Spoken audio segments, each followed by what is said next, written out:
Welcome to USA Global TV and Radio, where our mission is to provide education, entertainment, hope, and inspiration. USA Global TV and Radio connects you with experts and audiences all around the world every single day to help you succeed in business and to live a richer life. Visit us at usaglobaltv.com to learn about career and life-changing training and mentoring programs like the Listening Mentor. Subscribe to our newsletter to stay informed about our special programs and offers. Discover how you can become a guest on one of our shows or a host or producer of a USA Global TV and Radio show of your very own. That's USA Global TV and Radio, where the doctor is always in.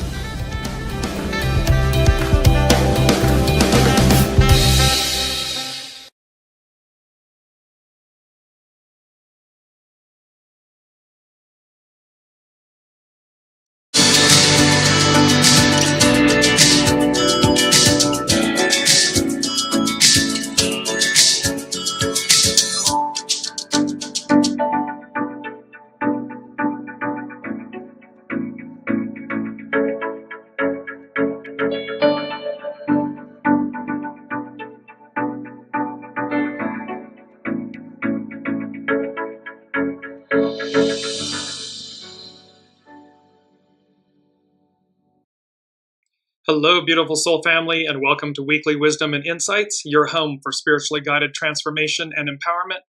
I am your host, Dearjames, and together with the unseen, Spirit, Source, and Symphony, we look at the current energies, the intuitive wisdom and insights, and we go as guided.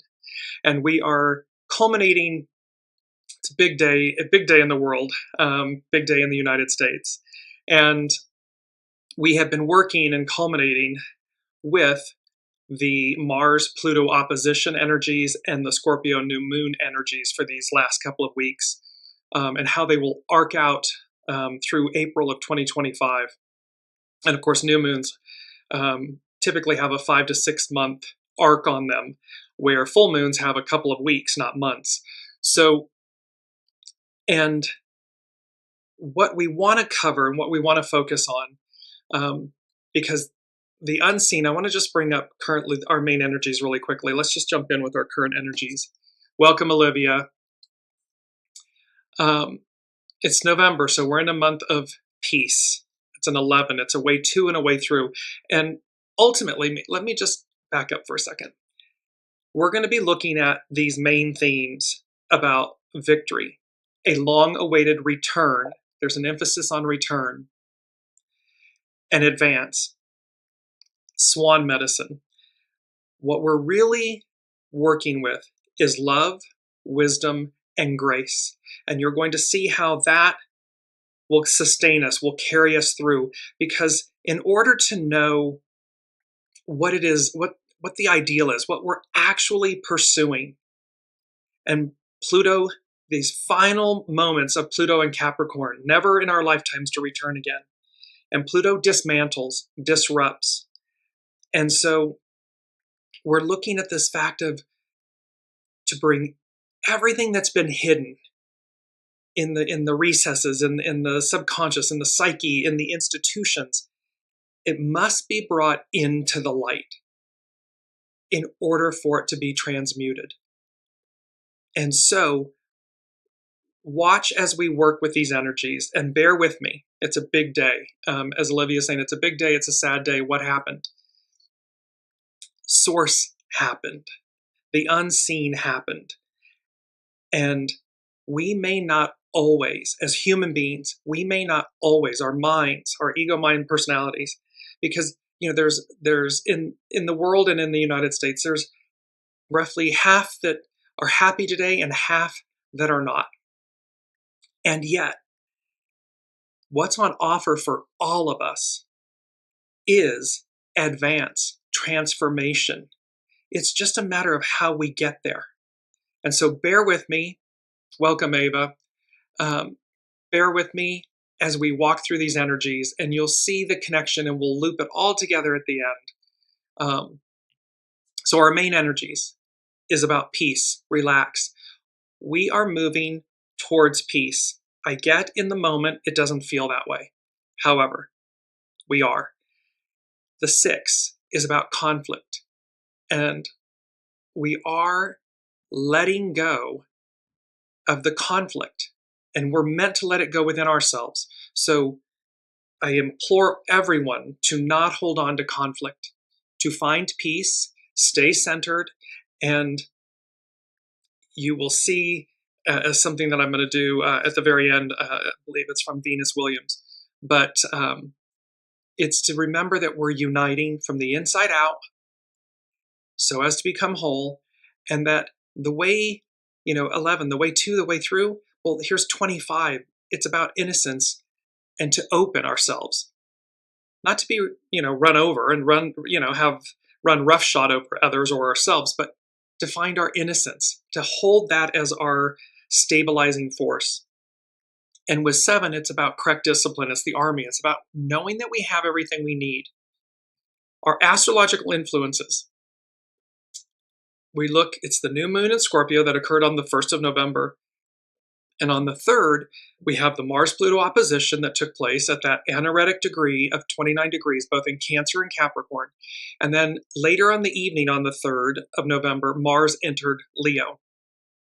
And it's number 4 from the unseen. And the astrological influences, they said midheaven ascendant.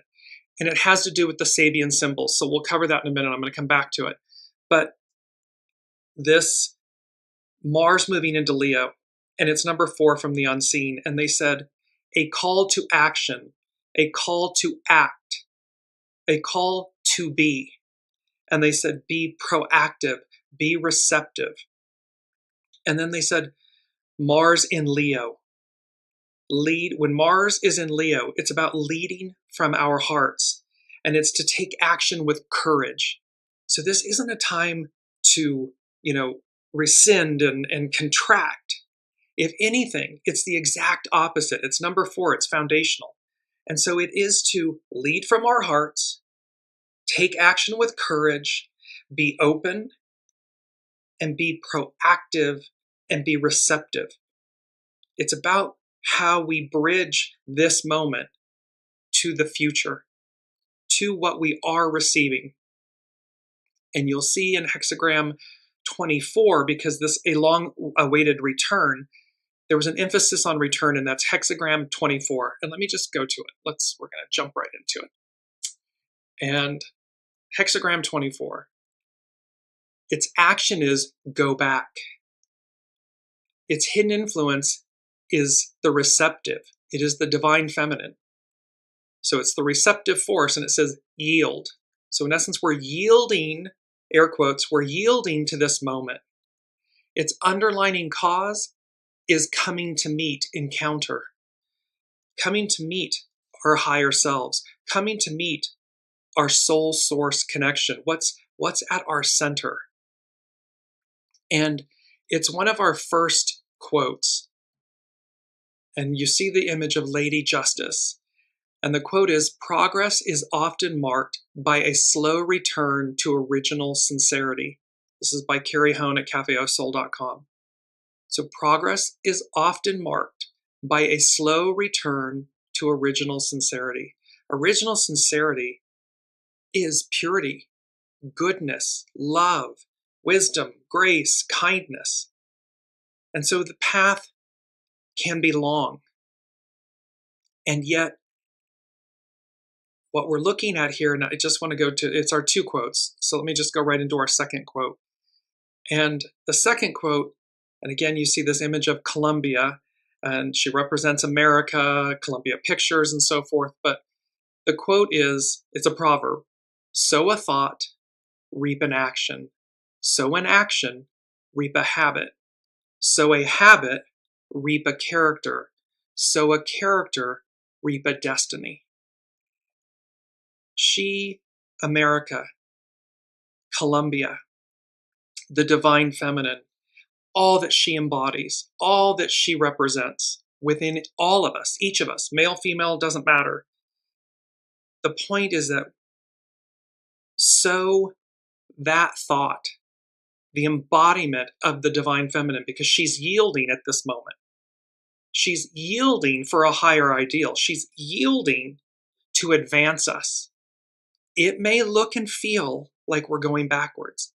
However, you'll see in this hexagram how that's not true.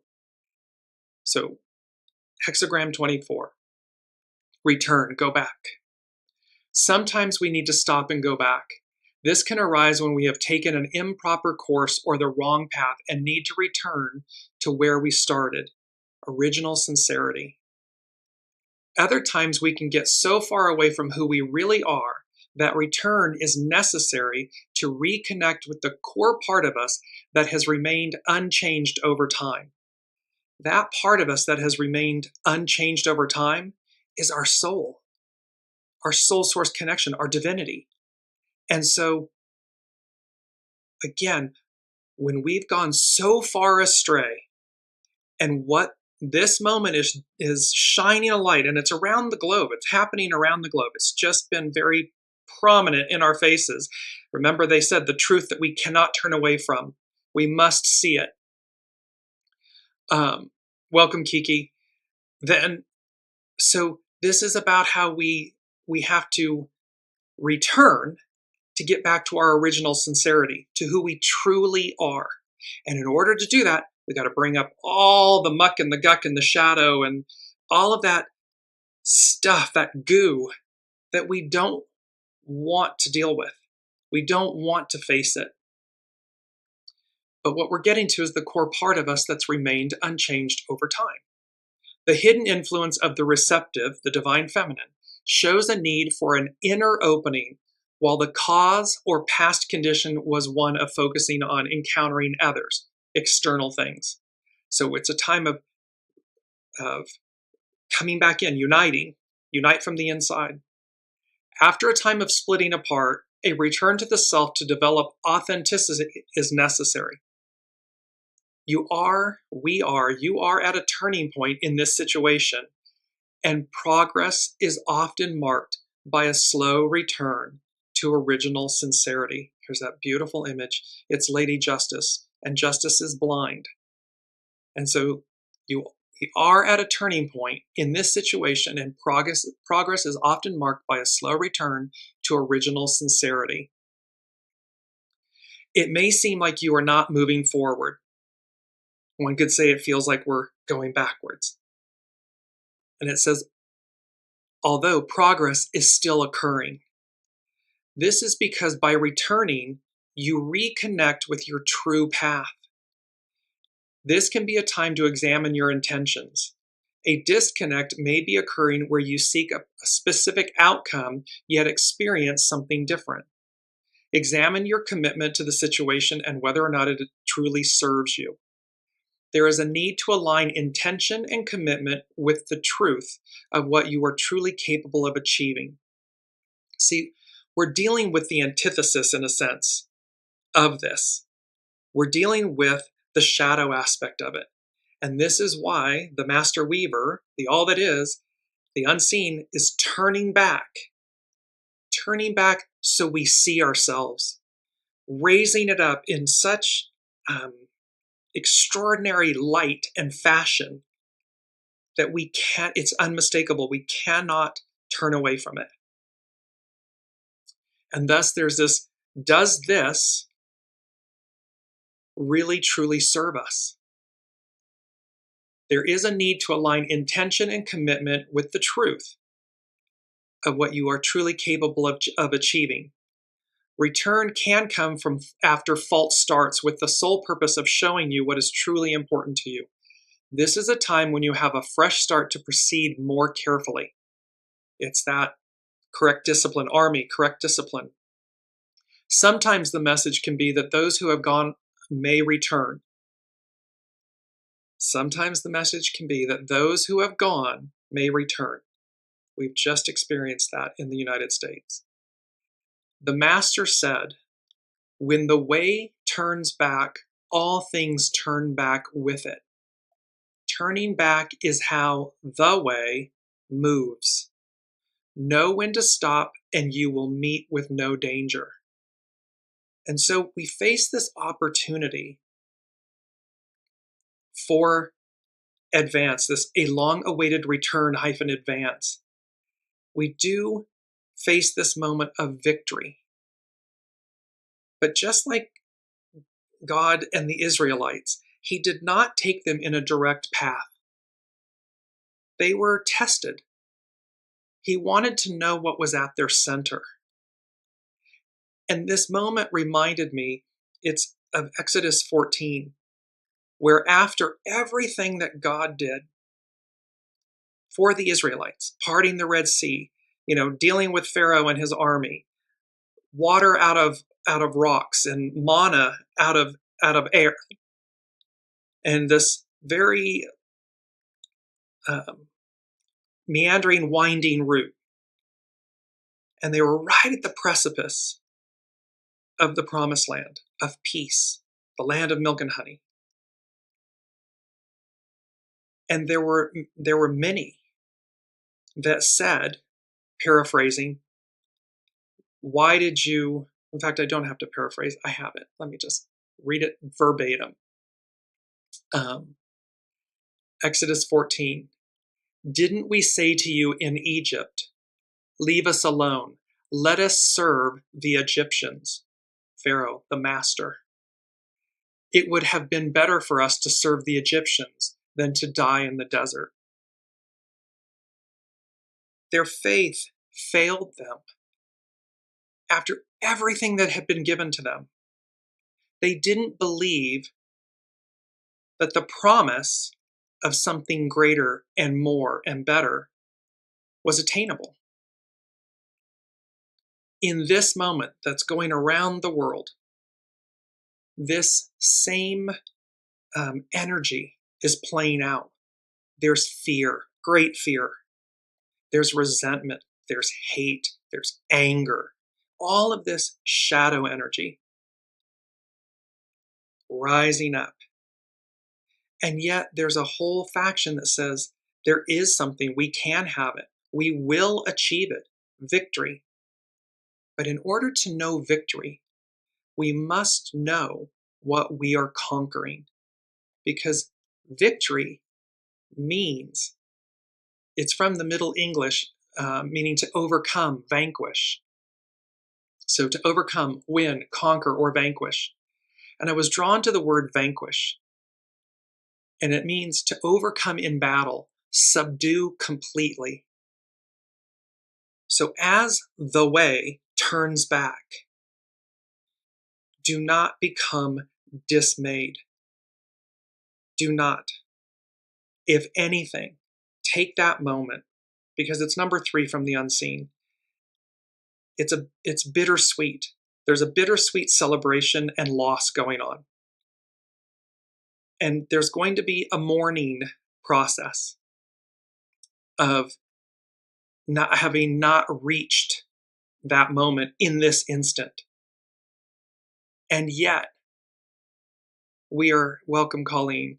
And I know, I am sick, I am so dismayed. And yet, I am from the unseen, and I even battled myself to be here today. And I said, I will not give up. I will not surrender in that way. And the messages came louder and louder because it's okay. The unseen was saying to us, and this could have applied either way to either side or whatever it may be, that there was going to be this bittersweet celebration and loss, and that there's a mourning period, and it's how quickly we move through that. Because to overcome, to win, to conquer, to vanquish, to subdue completely, in order to do that, we must turn back. The way must turn back. The divine feminine yields. It is in the hexagram, so that the light can penetrate the depths of this darkness. That's what's happening. So let's move to, I want to go to Astrology by Lauren. Both of these, both Astrology by Lauren, speaking about the Scorpio new moon and the Mars-Pluto opposition, and then Jess Hagen with Swan medicine. They are so beautiful for this moment. So Astrology by Lauren. She says, giants are not what we think they are. This is a quote by Malcolm Gladwell, David and Goliath. So giants are not what we think they are. The same qualities that appear to give them strength are often the sources of great weakness. We see this. It's an illusion. The strength and the power is an illusion. It's their weakness. And the fact of being an underdog can change people in ways that we often fail to appreciate. It can open doors and create opportunities and educate and enlighten and make possible what might otherwise have seemed unthinkable. Wisdom, love, grace, humility, those are powerful. False prophet, all of this illusion of strength, power, it's fear, it's shadow. On Friday, November 1st, we have a new moon in Scorpio. This transformational new moon is a force in its own right, ruled by that powerful Mars-Pluto opposition, which is exact on November 3rd, in the very last degrees of their respective signs of Cancer and Capricorn. We get the picture of closing out one era to enter another. Once all is said and done, by the end of this month, many will be feeling like their lives will never be quite the same again. We stand with bated breath as we watch history unfold. So remember, Pluto is leaving Capricorn. It's going to enter Aquarius for the next almost 20 years. It does not mean that the instantaneous transition occurs instantaneously, or the transition doesn't occur instantaneously. Because again, they were at these final degrees. So there's this last vestige of this patriarchal shadow for all of us. That is not a male specific statement. We all, no matter of gender, have divine masculine and divine feminine within us. So as Astrology by Lauren is saying, we're waiting with bated breath, watching history unfold. Passionate Scorpio is a sign of renewal, rebirth, and transformational change. So this whole death and rebirth. Out of the ashes of what once was, we are being asked to rebuild something stronger, more enduring, more powerful. Pluto will leave Capricorn for good on November 18th, but not without first attending to some unfinished business. Plowing through the very last degree of Capricorn, the Sabian symbol for this degree points to its own dichotomy between light and darkness. Astrologer James Burgess suggests at this juncture that we are given a choice between choosing the side of the hidden architects of material power and wealth, Pharaoh, or to choose the side of light, the unseen, the very essence of goodness itself. Our choices have consequences at this powerful time. The warrior planet Mars is not seen as being terribly strong in the sign of Cancer, the sign of its fall. However, when pushed into a corner or when she sees that all she loves is in danger of annihilation, Mars in Cancer can be a force to be reckoned with. See, this is the mantle we're meant to take up, not collapse and surrender, but to take up this mantle of this mama bear, this she bear that says, see, when we're pushed, it can be a force to be reckoned with. It takes tremendous courage to take on forces so much more powerful than yourself, darkness. But we're light. The light will always triumph darkness. It's to remember that. Shortly after taking on the Dark Lord, Pluto, Mars moves into the sign of Leo, where it attempts to take up the mantle of leadership and assume the throne. Pluto, on the other hand, will leave the sign of Capricorn, never to return to this sign again in our lifetimes. We are closing out an era, and in doing so, we are being asked to look to the future.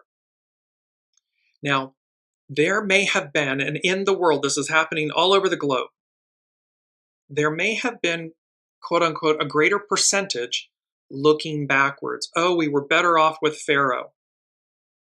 Okay. But there was also a massive amount, and there is around the globe, that is holding on to and looking for love, hope, wisdom, grace, peace. This Astrology by Lauren, she goes on to say, the Mars-Pluto opposition is just a few days before the U.S. presidential election, sitting right on the Mercury-Pluto opposition of the United States' Sibley chart, its natal chart. It is a reminder that the United States is in the throes of its Pluto return. Pluto returns bring up everything that's been hidden, all the goo and the guck. It brings it up into the light. Many feared that this Pluto return might be a portent of destruction of the original ideals that the country was founded on. Democracy versus fascism, or autocracy and dictatorship and so forth. But Pluto is not just about destruction, as it is also about rebirth and renewal. And so we are being asked to rise out of the ashes of what once was. Whether destruction or rebirth, the Pluto return is an opportunity to evolve and grow and create ever better foundations upon which to build a better future. So it's to remember, many times in life, we learn our greatest lessons through the cloak of opposites, through the greatest hardship, through the greatest challenge. And what ends up happening? It stirs us. It challenges us in such deep ways that we rise ever higher. And we don't forget. It means more to us because of the challenge, because of the greatness of the challenge. Where when something is easily given or attained, we don't value it as much. Humans tend to not value or appreciate it, and they don't tend to remember it as long. But in this instance, as Astrology by Lauren is saying, whether by destruction or rebirth, the Pluto return is an opportunity to evolve and grow and create ever better foundations upon which to build a better future. She goes on to say, another way to look at oppositions of any sort is that they are a culmination, a completion, and an ending. So remember, this isn't a beginning for the darkness. It's an ending. At the beginning of Pluto, of this transition, of Pluto leaving Capricorn, the patriarch, Piscean, into the matriarch, Aquarian age. The SABIAN symbol for the degree of the new moon at 10 degrees Scorpio is a fellowship supper reunites old comrades. When people work in common cause together, they form bonds and connections. Their experiences create a level of commonality. And then, when having finished the work that they came here to do, they sit down together to break bread in fellowship and camaraderie. And so it may be. So again, two factions sitting in fellowship and camaraderie. However, one is seeking a return to the soul, to a higher level, a greater octave. The other isn't. It believes that it can rewind time, go back in time, freeze time. It's impossible. It doesn't exist. It doesn't occur. It's an illusion. On November 2nd, we have an exact sextile between Jupiter and Chiron. So Jupiter, the great benefic, Chiron, the wounded healer. It's a transit of healing. The current weather can be challenging. However, if we can connect to the Jupiter-Chiron sextile, it can serve as a lodestar leading us through climatic times, towards greater healing and understanding. And this can be true in our own personal lives as well. So Jupiter is the great benefic, Chiron, the wounded healer. This sextile is about healing and how we connect to that, connect into that energy. So individually, We got to get out of our heads and into our hearts. And from that space, from that octave, as it says, number 4, a call to action, act, be that energy, be proactive, be receptive, lead from your heart, take action with courage. Lauren goes on to say, there is an assumption with this sextile that at the very heart of life itself is this absolute concept of goodness. We may not fully realize absolute goodness in our lifetimes. However, we can aspire to reaching it. It is an evolutionary process, a gradual unfolding. It's that beautiful quote. Progress is often marked by a slow return to original sincerity. And so it's an evolutionary process, a gradual unfolding. And as we ever strive to be more ethical, kinder, and better versions of ourselves, then a higher and truer altruism can also be achieved in the world. The new moon in Scorpio is making a trine to the planet Saturn in Pisces. A trine is a harmonious aspect, a transit of commitment. This can be a commitment to a higher cause, to a higher ideal, to something that is worth sacrificing for. This is an excellent time to make promises to ourselves, to create better habits, to even transform our lives. See, we're in constant reciprocity with ourselves, with one another, with the unseen. So this is a perfect time. This new moon in Scorpio, and it's going to arc out again for like 5-6 months. It's a perfect time, and it's Saturn. Saturn's the great teacher. So this is to commit ourselves to a higher cause, a higher ideal, to something that is worth sacrificing for. This is an excellent time to make promises to ourselves, to create better habits, to even transform our lives. Scorpio is a sign of transformation and transition. Some of the themes can have to do with overcoming self-limiting narratives and beliefs. I was better off with Pharaoh. Healing deep wounds, all of this guck that's been brought up by Pluto and Capricorn. Healing deep wounds from the past. And learning how to use our own power, position, and resources in positive and constructive ways. So again, remember, things collapse under their own weight. So one can believe that all of this power, and I have, this David and Goliath, I have all this power, I'm going to do everything what I want. And yet the actions of that, the energy of it, the hubris of it, the intention of it, the misaligned shadow intention of it, will cause it to collapse under its own weight. And that's what Pluto in Capricorn is doing. It's dismantling. And the greater majority in the United States chose destruction. Okay, but see, it doesn't have to be this way. But we're being called to a higher octave. She concludes, Astrology by Lauren, she concludes with some positive affirmations or intentions for this new moon might be, out of the ashes of what was, I have the ability to create a better and more meaningful future. When I embrace my own power, I become an instrument for positive change in the world and in my own life.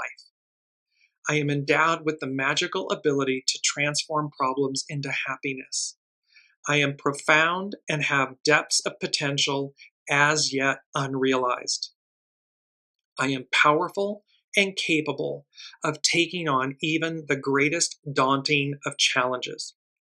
So where we may be weary, where we may want to just retract back, that the crab Cancer, Mars in Cancer, that retract back, and yet it's now in Leo, it's moved into Leo. But the point is, for a moment, for an instant, and then pull yourselves together collectively, because this is a village, this is a family, this beautiful soul family.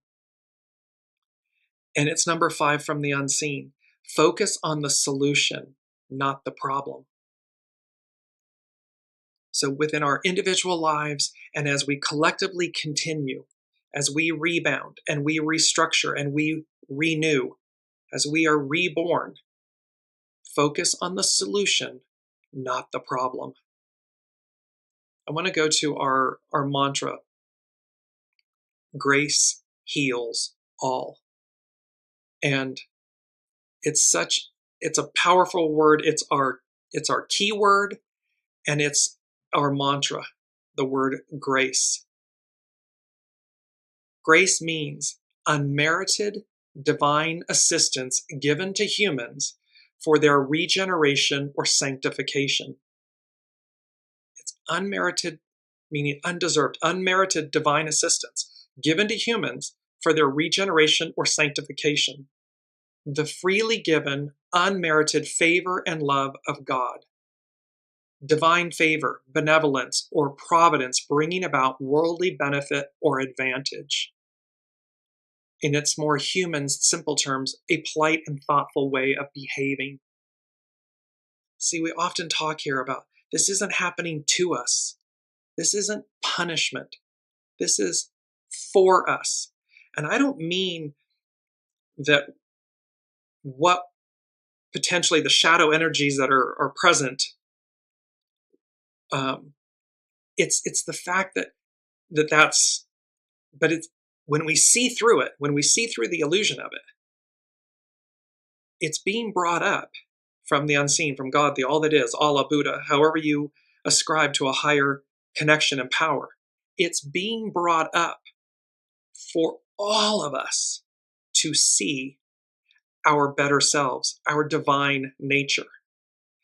And as it begins to crumble under its own weight, Pluto, destruction, that's one of its aspects, that will become more and more and more apparent. But the point is that it is divine assistance given to humans for their regeneration and sanctification, purity, purification, sanctification, being divine, recognizing our divinity. Once again, returning. So, as I said, it's our keyword. I'm just bringing it up. There's grace, and it is our mantra. Grace heals all. So now let's move into, where are we going? Swan medicine. This is by Jess Hagen, urbanhealersofla.com. Swan medicine. Why do we sometimes linger in a state of anguish? I mean, we're literally, there are those perpetuating, and they don't believe it to be so. They don't believe it, but in a state of anguish, like perpetuating this state of anguish.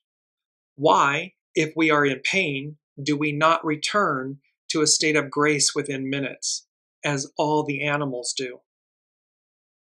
Because we become addicted to the beast we know.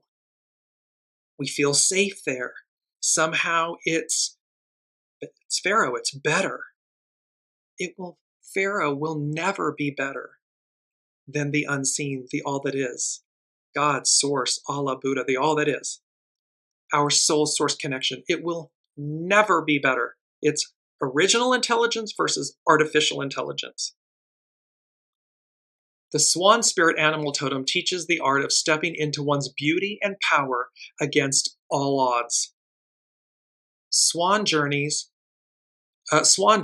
from awkward adolescence into captivating adulthood through a process of surrender. And let me just bring up the main image. Here's our main image. The theme is victory, a long-awaited return -advance, swan medicine. The two swans facing one another. They mate for life, and their beaks are touching, and their bodies, and it makes a heart. So at the foundation of swan medicine is love, heart. And you see that the star, the bright star, it's about grace. It's unmerited assistance given to us. And I just want to bring up, because this was for the main themes, it's another image of the swans. In this one, you see again 2 swans, their beaks touching, their breasts almost touching, and it's reflecting. And what it's creating is double hearts, but it's also creating the infinity symbol. And so again, love, wisdom, grace, they're eternal. It's at the core of where we are moving to, where we are returning to.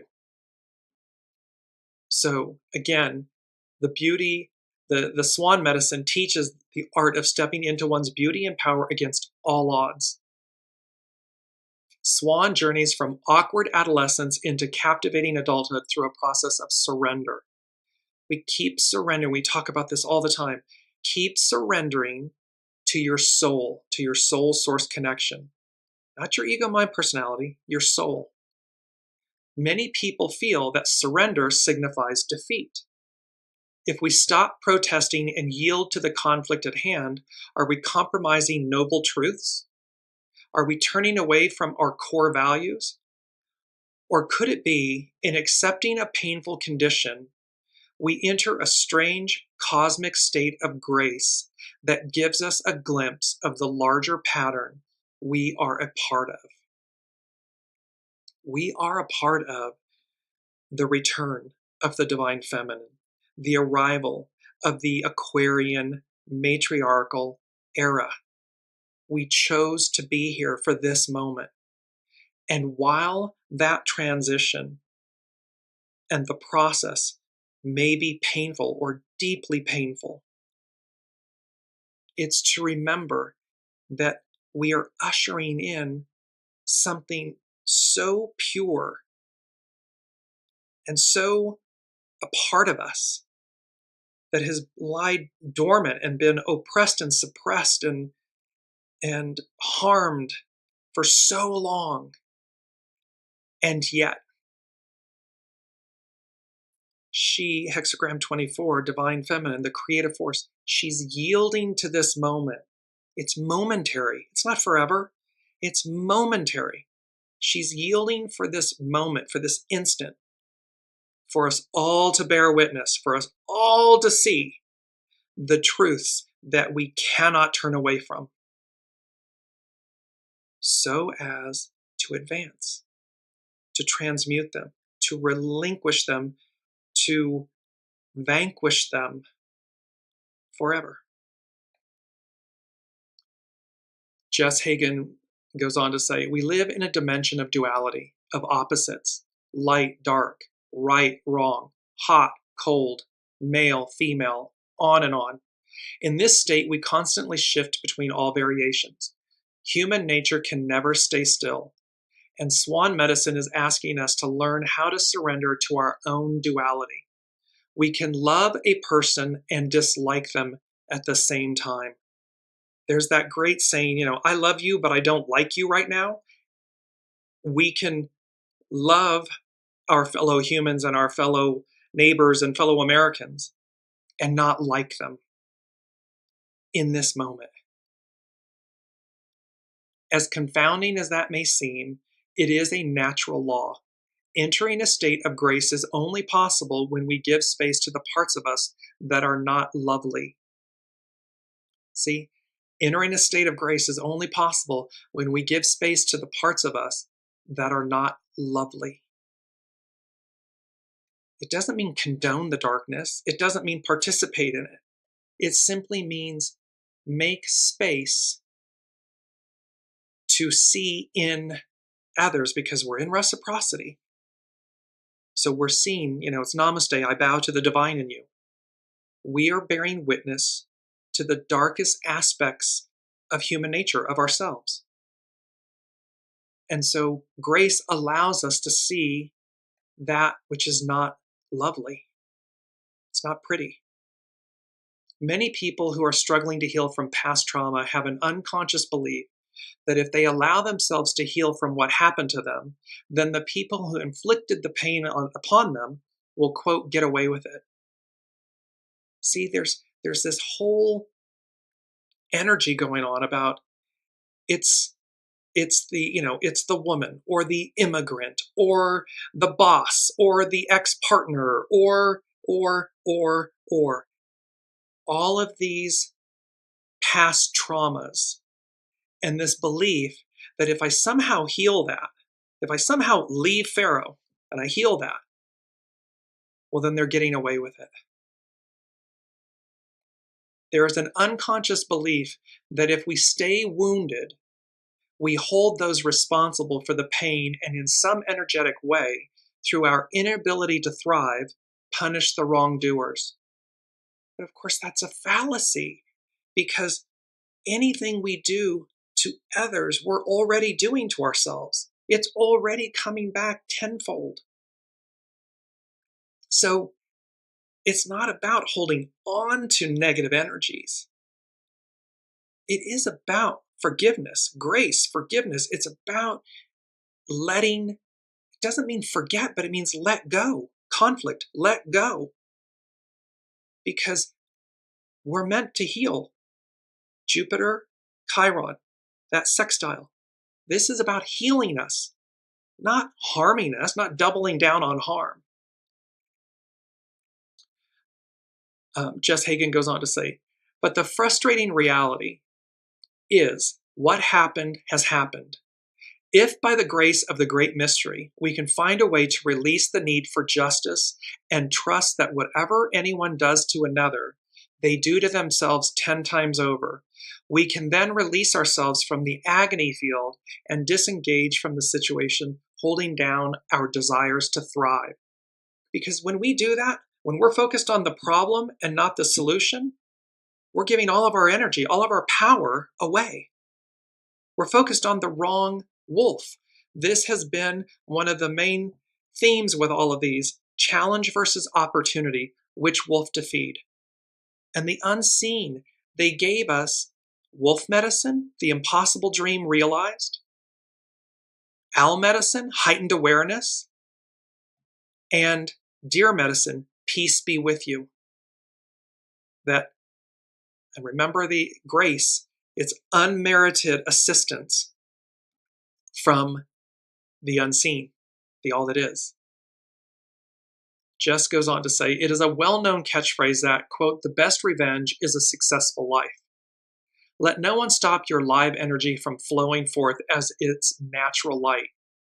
This is so important. This is what we're talking about. Take that moment, mourn, cry, yell, scream, holler, and then get back up and let no one, including ourselves, stop the flow of our soul source connection energy, this living waters, life force coming through us. Because that's a successful, like that's the, the sweet revenge in that sense. We are not held back or down. No single person or event can ever be worth giving up such an incalculable value. The human spirit is about triumph over adversity. In the famous ballet Swan Lake, Princess Odette overcomes a curse and experiences the full range of light and darkness. This passionate, elegant play teaches about feeling all there is to feel to the fullest capacity and never letting any one event, person, or feeling stop us from our life's journey. Do not give your power away. Retain it, maintain it, cherish it, care for it. We are the custodians of it. And your life force and your life matters.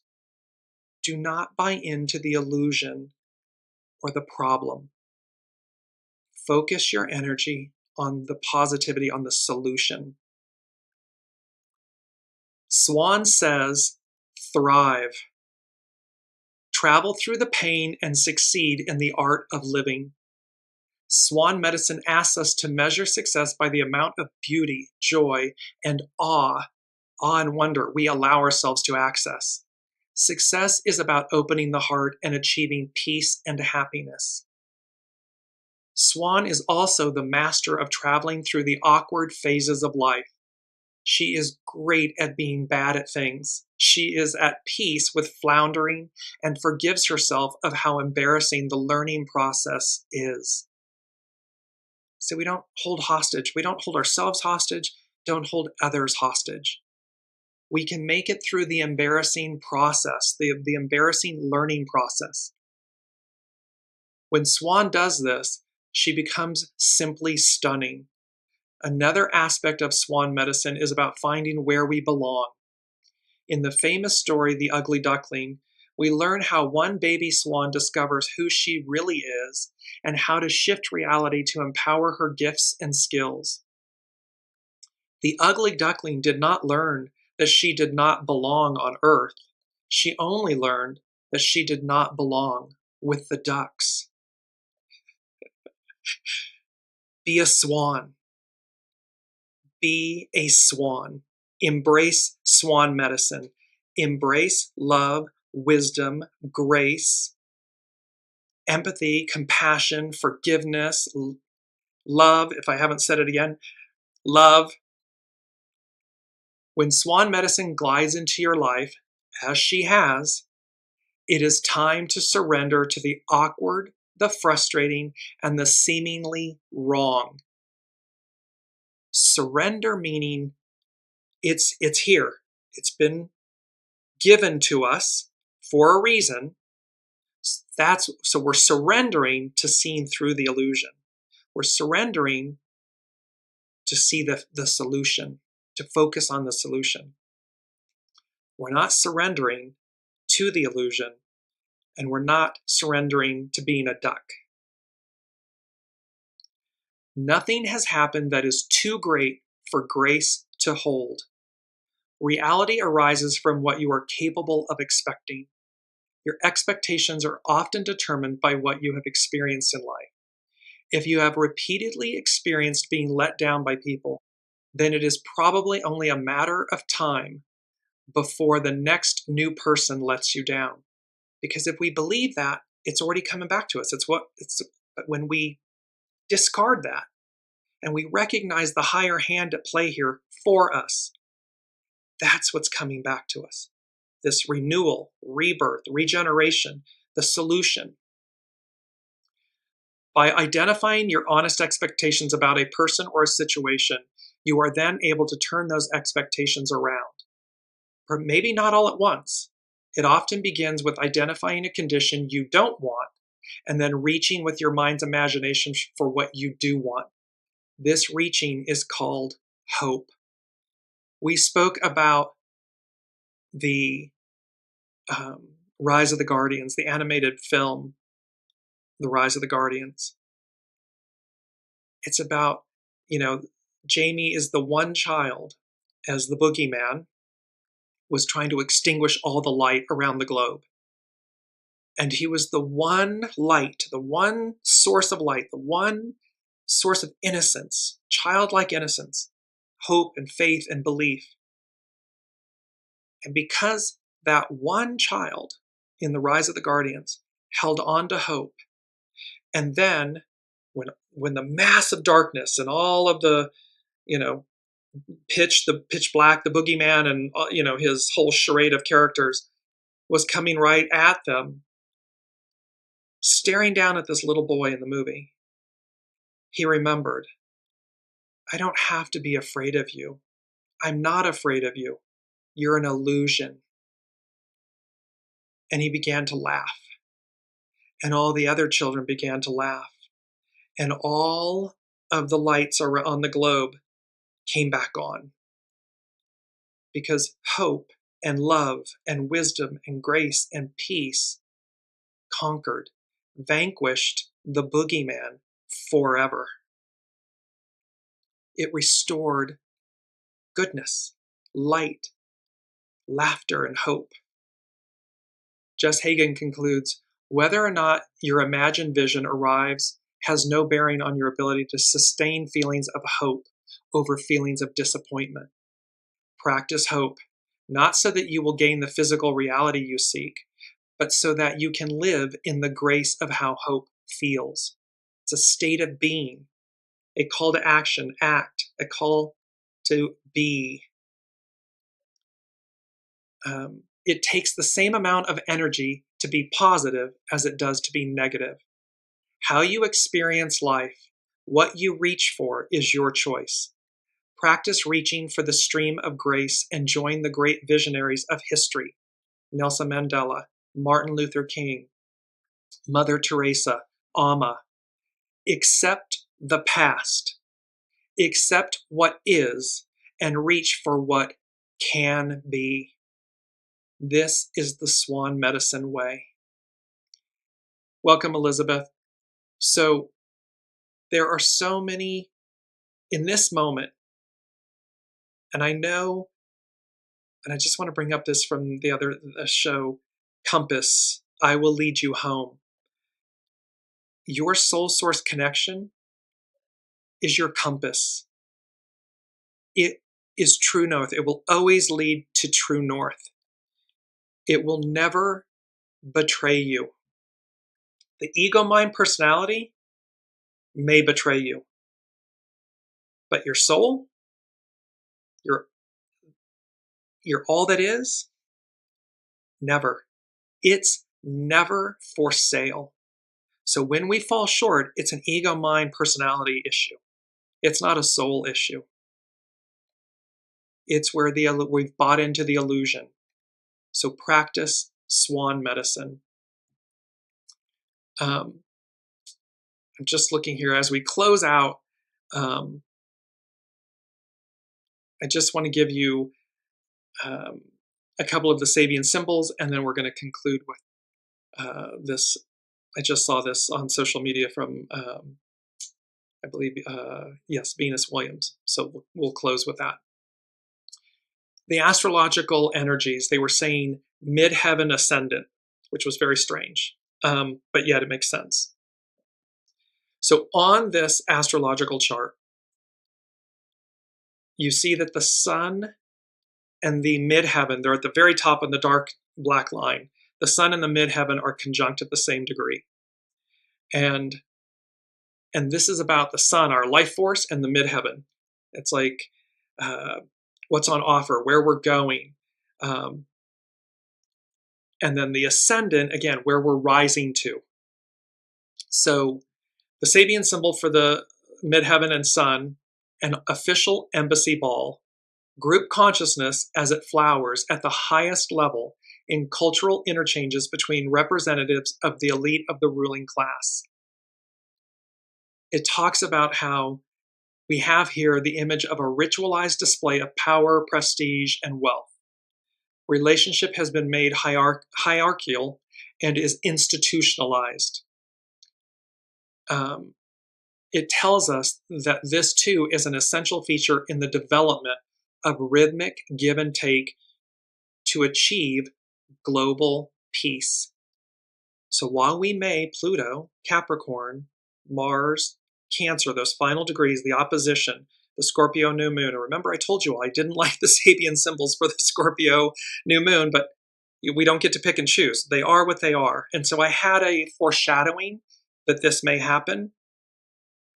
And yet what this is saying is, here's this rhythmic give and take. It with the intention to achieve global peace. Not global destruction, global peace. The ascendant. A child is seen being born out of an egg. The emergence of new mutations according to the great rhythms of the cosmos. So again, we have rhythms, cycles. The ancient symbolism of the cosmic egg, out of which a new universe is born, can be interpreted at several levels. Here we see the appearance of a new type of human being who is not born from, quote, ancestors, and who therefore is free from the inertia of mankind's past. This is where we're going. They are a new product of evolution, a mutant, meaning a new species, a new growth. They constitute a fresh projection of the creative spirit that emanates from the cosmic or planetary whole, and not from any local culture and racial tradition. This symbol can be said to announce, quote, the emergence of global man, global humankind, for the new age. Pluto in Aquarius, matriarchal, Aquarian, revolutionary, who we will be, who we are and will be. This emergence of global man for the new age. See, this isn't about going back. It may look like that and feel like that in this instant, but that is not what's happening. And destruction may come. It may collapse of its own accord. Yes, okay. However, focus on the solution, not the problem. Stay centered.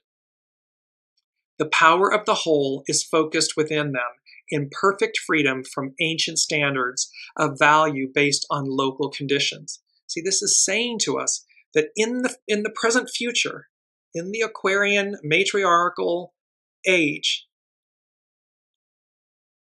the power of the whole, the all that is focused within us in perfect freedom from ancient standards, from the past,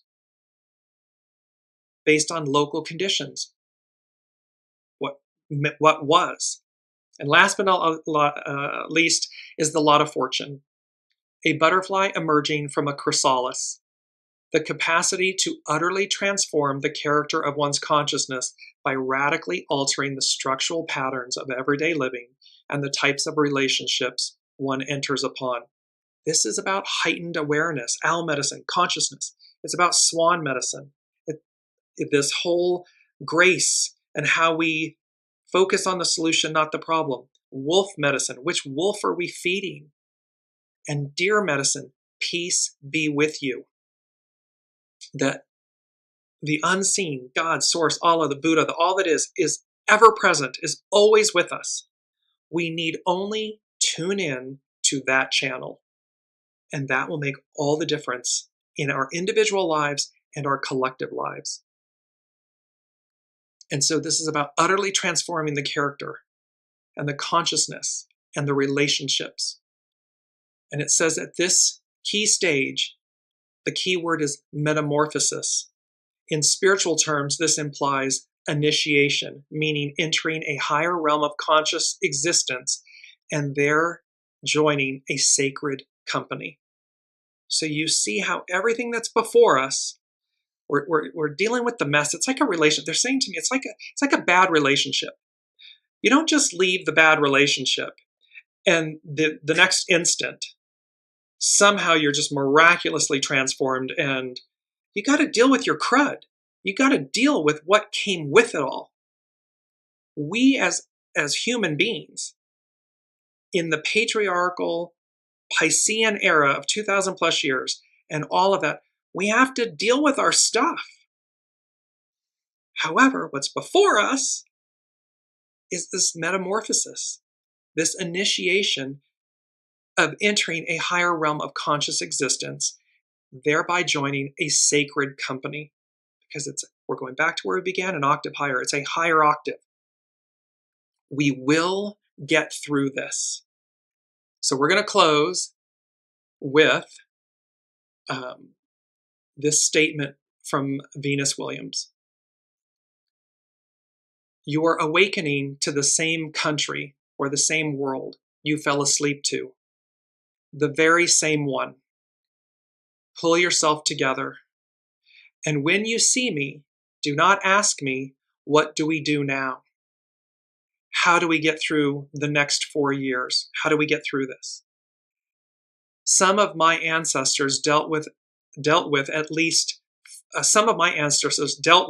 this at least 400 years under worse conditions.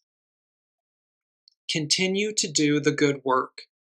Continue to build bridges, not walls. Continue to lead with compassion. Continue the demanding work of liberation for all. Continue to dismantle broken systems, large and small. Continue to set the best example for our children. Continue to be a vessel of nourishing joy. Continue right where you are. Right where you live into your days. Do so in the name of the Creator who expects nothing less from each of us. And if you are not continuing, all of the above in unity, in community, in partnership, in collaboration. What is it you have been doing? What is it you are waiting for? The unseen is with us. And while it may look like a setback, it isn't. That is an illusion. It is part of the path, the way. Because as the definition of grace states, it is unmerited divine assistance given to humans for their regeneration or sanctification. The freely given, unmerited favor and love of God. Divine favor, benevolence, or providence bringing about worldly benefit or advantage. It is a polite and thoughtful way of behaving, of being.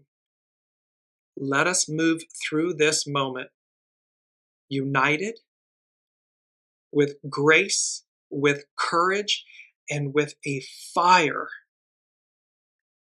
that ignites our souls and purifies our ego mind personalities to once and for all transmute all that Pluto in Capricorn has brought up for us to bear witness to. Allow us to empty our vessels, allow us to seek our soul source connection, and to realize that is the way. It is the guidance system. And anything less than it is artificial, false.